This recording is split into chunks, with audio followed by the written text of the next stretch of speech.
ஆண்டவராக இயேசு கிறிஸ்துவின் நாமத்தில் இந்த காலை ஆராதனையில வந்திருக்கிற உங்கள் யாவரையும் கர்த்தராகிய இயேசு கிறிஸ்துவின் நாமத்தில் வாழ்த்தி ஆசீர்வதிக்கிறேன். இன்றைக்கு நம்முடைய தியானத்திற்காக நாம் தெரிந்து கொள்ள போகிற வேத வசனம் யோபுவின் புஸ்தகம் 9ஆம் அதிகாரம் 10வது வசனம். ஆராய்ந்து முடியாத பெரிய காரியங்களையும் எண்ணி முடியாத அதிசயங்களையும் அவர் செய்கிறார்.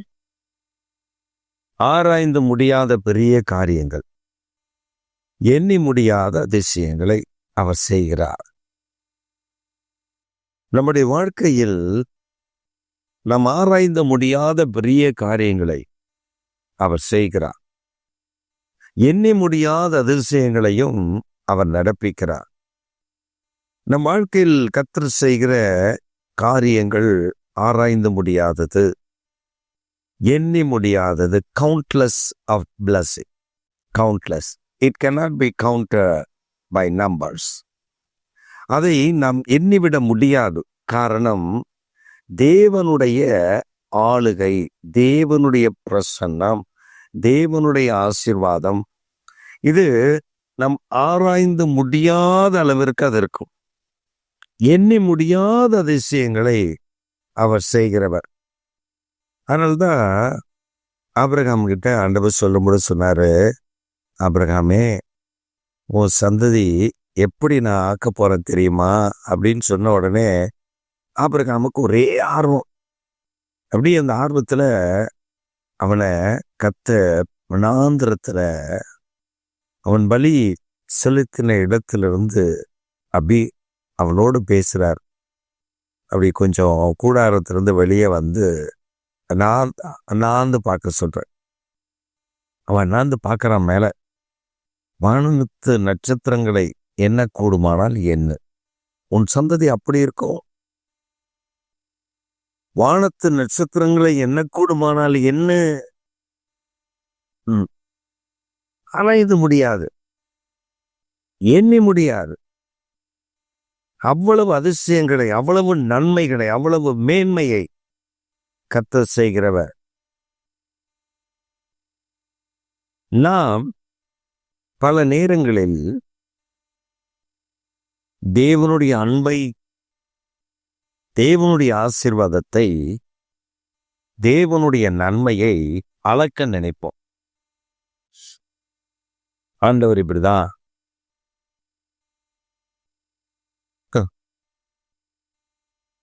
நம்மை ஆசீர்வதிப்பார், இந்த மாதிரி தான் நம்ம உயர்த்துவார், இந்த மாதிரி தான் நம்ம மேன்மைப்படுத்துவார், இப்படிதான் நம்ம கர்த்தர் ஆசீர்வதிப்பார் அப்படி நம்ம சில நேரங்கள்ல சில அளவுகோல் வைப்போம். ஆனா நம்முடைய எண்ணங்களுக்கு, சிந்தனைகளுக்கு அது எட்டவே எட்டாது. தேவன் ஆசீர்வதிக்கிற ஆசீர்வாதம், அவருடைய வழிகள் ஆச்சரியமானது. அவருடைய வழி ரொம்ப ஆச்சரியமானது.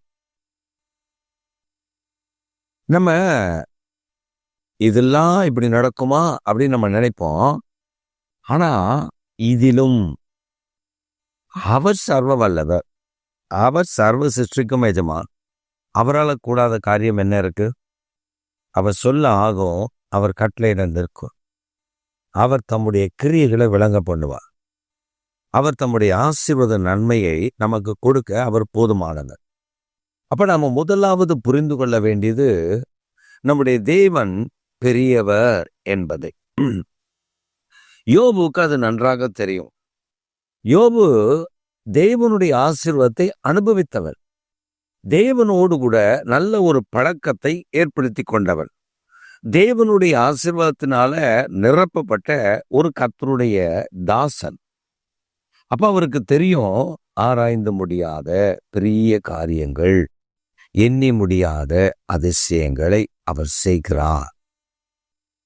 நம்ம வாழ்க்கையில அவரை மட்டும் சார்ந்து, அவரை மட்டும் பிடிச்சுக்கிட்டு, அவரை மட்டும் சேர்ந்து நம்ம நிற்கும் போது அவர் நமக்கு செய்கிற காரியங்கள் இப்படிதான் இருக்கும். ஆராய்ச்சியே பண்ண முடியாது, எண்ணி பார்க்கவே முடியாது. அவ்வளவு நன்மைகளை கர்த்தர் வச்சிருக்கார் உங்களுக்கு எனக்கும். நாம நினைப்போம், இந்த இந்த பிஸ்னஸ் பண்ணால் இவ்வளோ வரும், அந்த வியாபாரம் பண்ணால் இது வரும், இதை வாங்கினா இதை விற்றா அது வரும், அது வாங்கினா இதை விற்றா இது வரும், அப்படி நாம் கணக்கு போடுவோம். அவர் கணக்கு வேற. நாம் போடுற கணக்கும் அவர் கணக்கும் ஒன்றாலாம் இருக்காது. நாம் போடுற கணக்கு வேற, நம்ம ஆண்டவர் போடுற கணக்கு வேற. ஒரு சமயம் ஒரு சபைக்கு ஒரு வயசான பாஸ்டர் பக்கம் வந்திருந்தாங்க.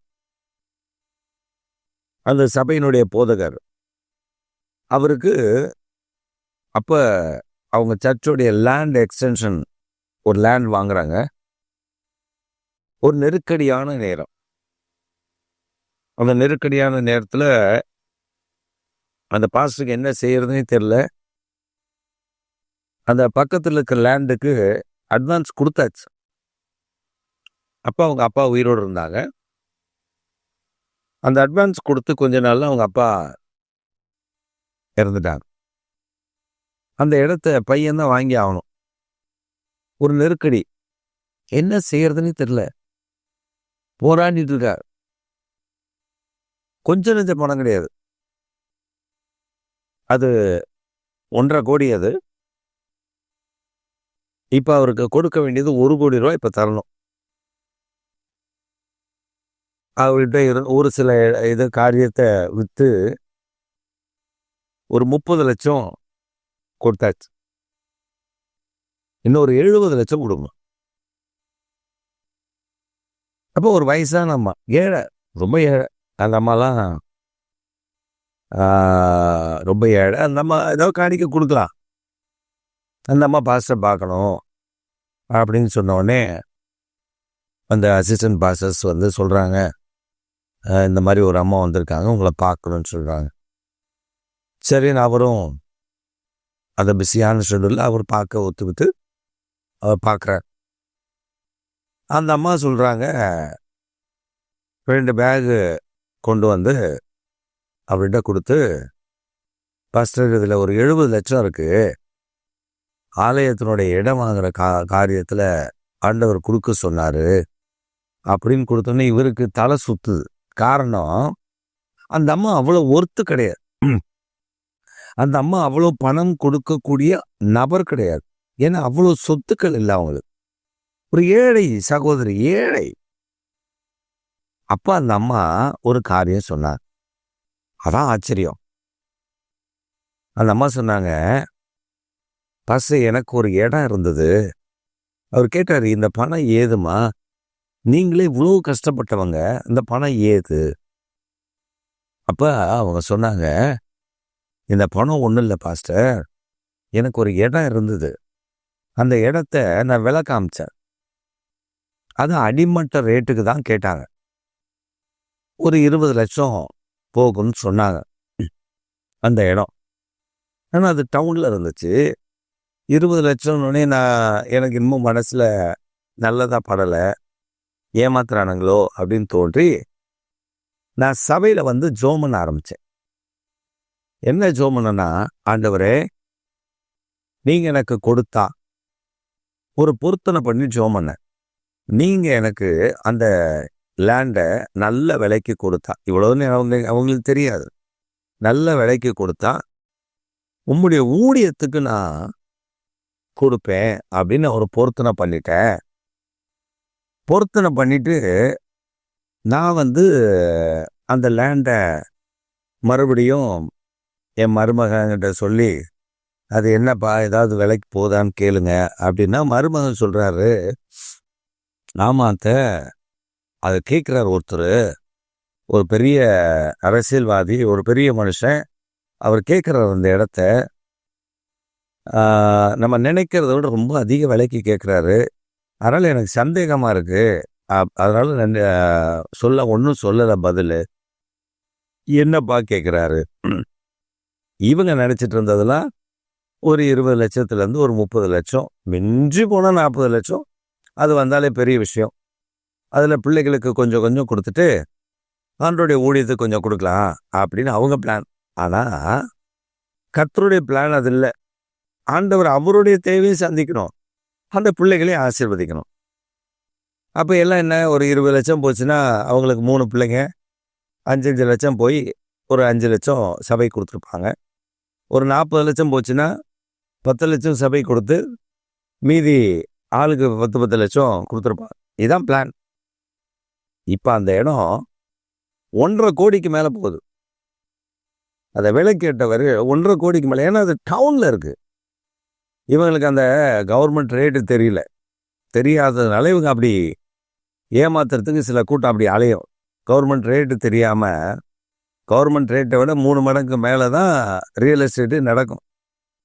அப்போ இவங்களுக்கு தெரியல கவர்மெண்ட் ரேட் என்னன்னு தெரில. அப்போ ஒரு ஸ்கொயர் ஃபீட் எவ்வளோ போகுதுன்னே தெரில. அதை ஒரு மனிதன் கடைக்காக, அவருடைய கடையினுடைய எக்ஸ்டென்ஷனுக்காக வாங்குறார். அவர் அந்த 1.5 கோடி அப்படின்னு கேட்டோடனே இவங்களுக்கு தலையெல்லாம் சுத்திடுச்சு. என்னடா நம்ம கேட்டது வேற, ஆண்டவர் இவ்வளோ தராரு அப்படின்னு சொல்லி அப்போவே அவங்க 2 பாதியாக பிரிச்சுட்டாங்க. ஒரு பாதி கர்த்தருக்கு, ஒரு பாதி என் பிள்ளைகளுக்கு. 3 பிள்ளைகளுக்கு 5 லட்சம் தான் வரும்னு நினச்சோம். மிஞ்சி போனால் 10 லட்சம் வரும்னு நினச்சோம். இப்போ என் பிள்ளைகளுக்கெல்லாம் ஆண்டவர் அளவில்லாமல் ஆசீர்வதிச்சிருக்கார். ஒவ்வொரு பிள்ளைக்கும் ஒரு குறைஞ்சது 30 லட்சம் கிடைச்சிது அந்த பிள்ளைகளுக்கு. அவங்க சொல்லிட்டாங்க, ஆண்டவருக்கு நான் இதில் இவ்வளோ பணத்தை நான் கொடுக்கணும். பிள்ளைங்க அவ்வளோ சந்தோஷமா 5 லட்சம் வர வேண்டிய இடத்துல ஒரு ஆளுக்கே 30 லட்சம் வருதே. அப்போ பயங்கர சந்தோஷம் பிள்ளைகளுக்கு.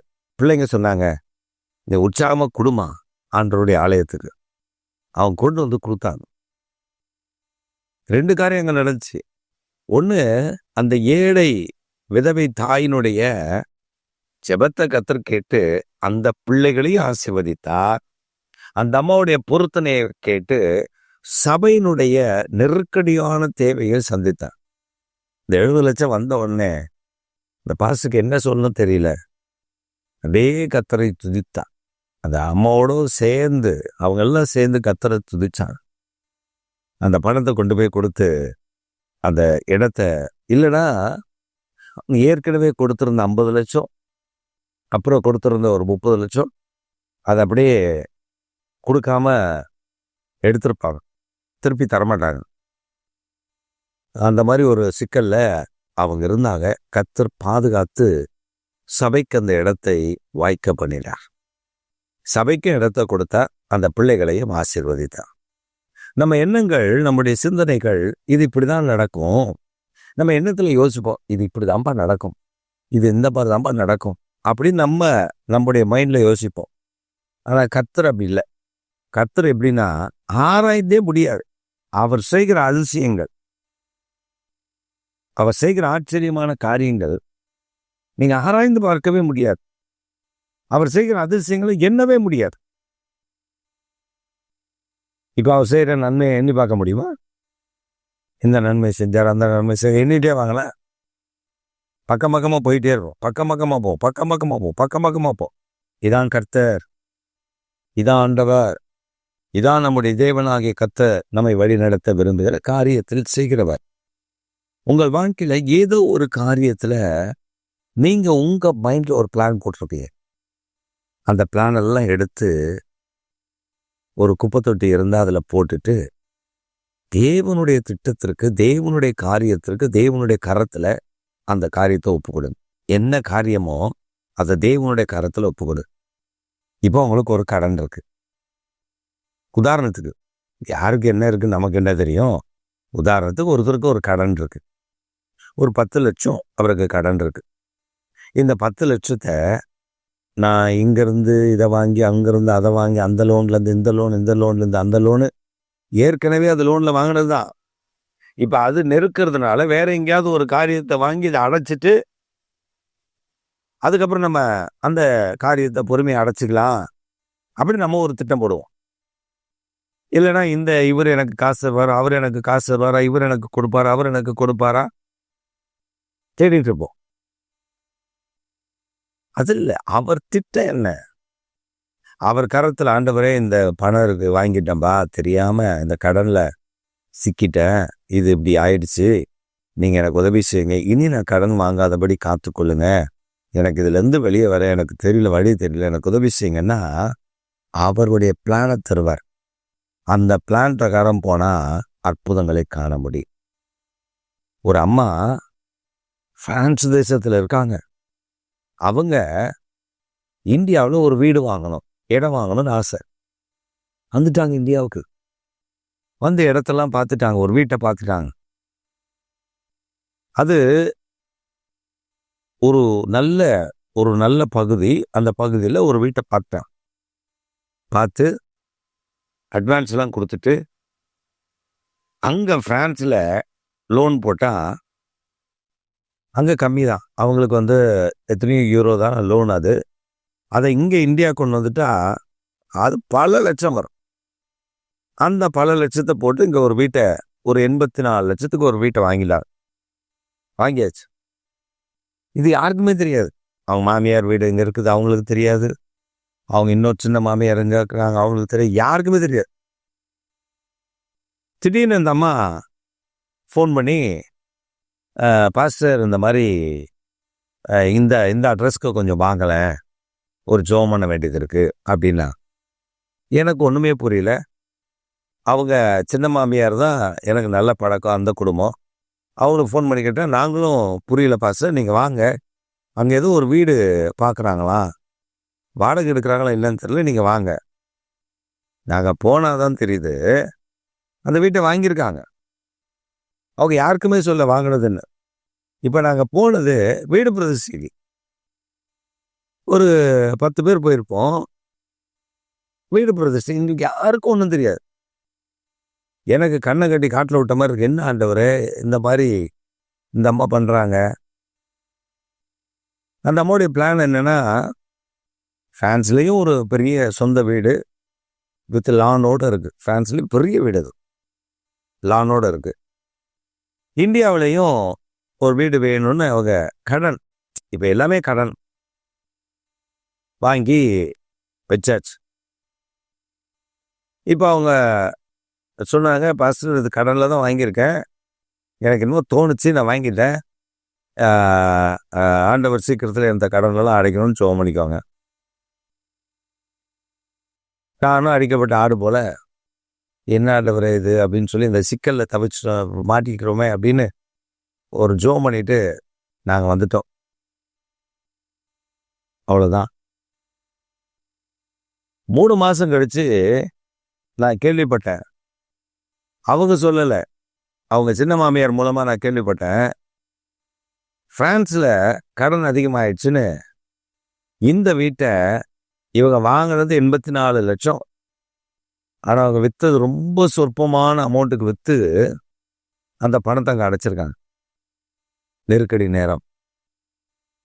அப்போ நம்முடைய சிந்தனைக்கு, எண்ணத்திற்கு, நம்ம எண்ணத்தில் தோன்றதெல்லாம் செஞ்சிடலாம். ஐயா இந்த பணமா, இங்கேருந்து இது கொட்டும், அங்கேருந்து அது அருந்து விடும், அள்ளி இதை பண்ணிடலாம், அள்ளி அதை பண்ணிடலாம் அப்படின்னு ஒரு கனவுல செய்வோம், மாட்டிக்குவோம். ஆனால் தேவன் இடத்துல கேட்கணும், நான் என்னப்பா செய்யணும், நான் இதை என்ன செய்யட்டும், நான் இதை என்ன பண்ணட்டும், இந்த நிலத்தை அவங்க என்கிட்ட இருந்து அபகரிக்க நினைக்கிறாங்க, நான் என்ன செய்ய சொல்ல பொறுமையாரு, நான் பார்க்குறேன், நீ பொறுமையாக இருந்தால் தான் நான் செய்ய முடியும். அப்போ அவர் திட்டத்துக்கு அவருடைய கரத்தில் நம்ம ஒப்பு கொடுத்துட்டு காத்திருந்தா, நீங்கள் கேட்கலாம், எத்தனை வருஷத்துக்கு நான் காத்திருக்கிறது? காரியம் கை கூடும் வரை காத்திருக்கும். அவர் காத்திருக்க சொன்னார்லையே, அதில் நிறைய விஷயங்கள் இருக்கும். அந்த ஆசீர்வாதங்கள் நமக்கு இப்போ கிடைச்சதுன்னா கம்மியாக கிடைக்கும். இப்போ உங்களுக்கு அந்த இடம் விற்று ஏதாவது உங்களுக்கு ஒரு அமௌண்ட் வரணும்னா ரொம்ப சொற்பமாக வரும். ஆனால் நாட்கள் ஆக ஆக அதற்கு விலை ஏறிட்டே தான் இருக்கும். அப்போ அந்த நாட்கள் ஆகி விற்கும் போது, அது உங்களுடைய கரத்தில் வரும்போது அதிக பணத்தை, அதிக நன்மைகளை உங்களுக்கு கொண்டு வருகிறதா இருக்கும். இதுதான் தேவனுடைய திட்டம், தேவனுடைய ஆசீர்வாதம். அந்த அதிக நன்மைக்கு வரும்பொழுது நீங்கள் நல்ல காரியங்களை, நல்ல ஆசீர்வாதங்களை சுதந்திரிக்க முடியும். அப்போ நம்முடைய வாழ்க்கையில் எண்ணி முடியாத காரியங்கள், ஆராய்ந்து முடியாத பெரிய அதிசயம், ஆராய்ந்து முடியாத பெரிய காரியங்கள், எண்ண முடியாத அதிசயங்களை அவர் செய்கிறவர். அவர் தான் நம்முடைய ஆண்டவர். நம்ம போட்டு மண்டையை உடைச்சி, இந்த குருவி மண்டையை வச்சு, குருவி முளையை வச்சு அதை பண்ணிடுவோமா, இதை பண்ணிடுவோமான்னு யோசிக்கிறோம். இல்லை பிரியமானவர்களே, தேவனுடைய திட்டத்தில் ஒப்பு கொடுங்க, அவர் உங்களை நடத்துவார். தாமதமா இருக்கே அப்படின்னு சோர்ந்து போகாதீங்க. தாமதிக்கிறார் என்று சிலர் சொல்லுகிறபடி அவர் தம்முடைய வாக்குத்தத்தத்தை குறித்து தாமதமாயிராமல் ஒருவரும் கெட்டு போகாமல் நித்திய ஜீவனை அடையும்படிக்கு இயேசு கிறிஸ்துவை அவர் தந்தருளி அவர் காத்திருக்க பண்ணுகிறார். காத்திருக்கும் பொழுதுதான் நன்மை நமக்கு கிடைக்கும். காத்திருக்கிறது இருதயத்தை இழைக்க பண்ண வேண்டியது வரும்பொழுது ஜீவ விருட்சம் போல இருக்கும். அது சோர்ந்து போக பண்ணும். இப்படி நான் கர்த்தருக்கு காத்திரு, திடமானதோடு கர்த்தருக்கே காத்திரு. அதுதான் ஆண்டவர் இவ்வளவு வசனங்களை கர்த்தர் எழுதி வைத்திருக்கிறார். இந்த காலை ஆராதனைக்கு வந்திருக்கிற நீங்கள் ஆண்டவருடைய சமூகத்துல காத்திருங்க, அற்புதங்களை காண்பீங்க. நீங்க கவுண்ட்லெஸ் ஆஃப் பிளஸ்ஸிங்கை எதிர்பார்க்கணும்னா அவர் சத்தத்திற்கு கீழ்ப்படியும், அவர் திட்டத்துக்கு உங்களை விட்டு கொடுக்குங்க. அவருடைய கரத்துல இந்த காரியத்தை எனக்கு செய்யுங்க. இப்போ உங்களுக்கு ஒரு வீடு வேணும்னா ஆண்டவர்கிட்ட சொல்லுங்க, எனக்கு ஒரு வீடு வேணும்பா, இந்த மாதிரி நான் கஷ்டப்படுறேன், இதில் எனக்கு ஒரு வீட்டை நீங்கள் எனக்கு தரணும், என்னை அதுக்கு ஒரு ஆசீர்வாதமாக மாற்றுங்க. எனக்கு அந்த எந்த வீட்டை எப்படி நான், என்கிட்ட எந்த சோர்ஸுமே இல்லை, ஆனால் ஒரு வீடு, சொந்த வீடு இருந்தால் நல்லாயிருக்கும், நீங்கள் அற்புதம் செய்வீங்க, நான் உங்களை நம்பி இருக்கிறேன், கடன் வாங்கக்கூடாது, நீங்கள் ஒரு அதிசயத்தை செய்யுங்க. அவ்வளோதான். ஒப்பு கொடுத்து ஜெபம் பண்ணிட்டு அந்த வீட்டின் காரியத்துக்காக ஜெபம் பண்ணிட்டே வாங்க. ஒரு நாள் வரும், அந்த நாளில் நீங்கள் திரும்பி பார்ப்பீங்க, உங்கள் கையில் ஒரு சொந்த வீடு இருக்கும். அந்த வீட்டை கர்த்தர் உங்களுக்கு எப்படி தந்திருக்கிறான் ஆராய்ந்து பார்க்க முடியாது. அதுதான் கர்த்தர். இந்த காலை வேளையில் உங்களுக்கு ஒரு நன்மை செய்ய அவர் காத்திருக்கிறார். இழந்து போகாதிருங்க, காத்திருங்க, சந்தோஷமாக காத்திருங்க, மகிழ்ச்சியோடு காத்திருங்க. நீங்கள் உங்கள் கண்ணாடிக்கு முன்னாடி நின்று சொல்லுங்க, நீ காத்திரு, கர்த்தருக்கு காத்திரு, அவர் உனக்காக காரியத்தை செய்ய போகிறார்னு காத்திருங்க. பெரிய காரியங்களை கர்த்தர் உங்களுக்கு செய்ய போகிறார். ஆமென், ஆமென். எங்கள் சர்வ வல்லமுள்ள தேவனை, எங்கள் நித்திய பிதாவே, இந்த காலை ஆராதனையில் வந்திருக்கிற பிள்ளைகளை ஆசீர்வதியும். காத்திருக்குதல் இருதயத்தை சோர்ந்துதான் போக பண்ணும். ஆனால் தேவனுடைய வல்லமை, தேவனுடைய காரியம் வரும்பொழுது அது ஜீவ விருட்சத்தை சாப்பிட்டது போல இருக்குமே. அப்படி இந்த காலை வேளையில் ஜெபித்து கொண்டிருக்கிற அருமையான பிள்ளைகளுக்கு என்னென்ன ஆசீர்வாதங்கள் அவர்களுக்கு வேண்டுமோ அந்தந்த ஆசீர்வாதங்களை அவர்கள் தலையின் மேல் வைத்து அவர்களை ஆசீர்வதித்து அவர்களை வழிநடத்துவீராக. மாம்சத்தின்படி அதை செய்யலாமா இதை செய்யலாமா என்ற அலச்சலிப்படாதபடி தேவ சமூகத்தில் நிறுத்தி நிதானமாய் நீர் காட்டுகிற பாதையில் நடக்க அவர்களுக்கு கிருபைதார். தேவ பிரசன்னம், தேவனுடைய இரக்கம், தேவனுடைய காருண்யம் வெளிப்பட பண்ணுங்க. நாமத்தை உயர்த்துங்க, பேரை பெருமைப்படுத்துங்க, பெரிய காரியங்களை செய்யுங்க. இயேசு கிறிஸ்துவின் நாமத்தில் ஜெபிக்கிறோம் எங்கள் ஜீவனுள்ள நல்ல பிதாவே, ஆமே. என் ஆத்துமாவே கர்த்தரை ஸ்தோத்ரி, என் முழு உள்ளமே பரிசுத்த நாமத்தை ஸ்தோத்ரி. என் ஆத்துமாவே கர்த்தரை ஸ்தோத்ரி, கர்த்தர் செய்த சகல உபகாரங்களை மறவாதே. ஆமே, ஆமே.